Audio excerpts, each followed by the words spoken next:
Allô, oui, c'est un petit point psychologique que j'aimerais voir avec vous.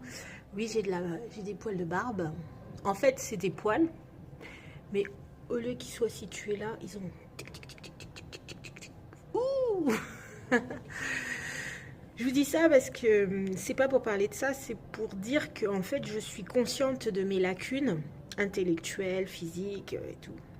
Bon, on nous demande pas d'être la femme parfaite, mais on a une petite voix intérieure qui dit sois parfaite.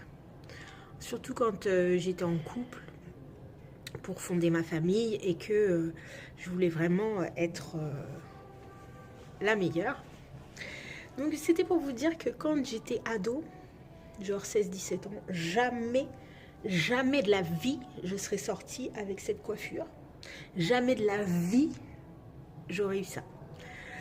Et je pense que pour ça, j'aurais été chez le dentiste. Ça, c'est génétique. Voilà. Je vais être solidaire avec mes potes au niveau de la taille ici.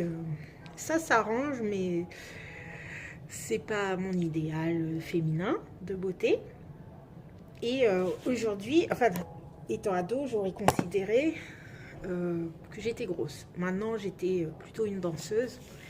Et là, tout à l'heure, j'ai lu des commentaires des filles de 12-13 ans qui pèsent 67 kilos et plus, qui pèsent beaucoup, quoi.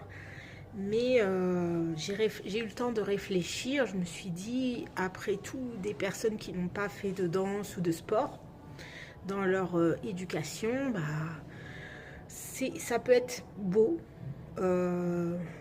d'avoir des kilos. Surtout pour une femme, parce que vous savez, on court, nous les femmes sportives, on va dire ça comme ça, après une chimère. Oui, toujours la meilleure, oui, toujours plus de performance, que ce soit intellectuelle, toujours plus de performance au regard de la société, envers nous-mêmes. On est obligé de fonctionner comme ça.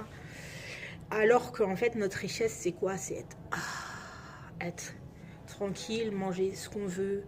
C'est ça la richesse aussi, c'est pas se prendre la tête tout le temps pour tout et rien. Maintenant, le contrôle, comme dirait... comment elle s'appelle attendez.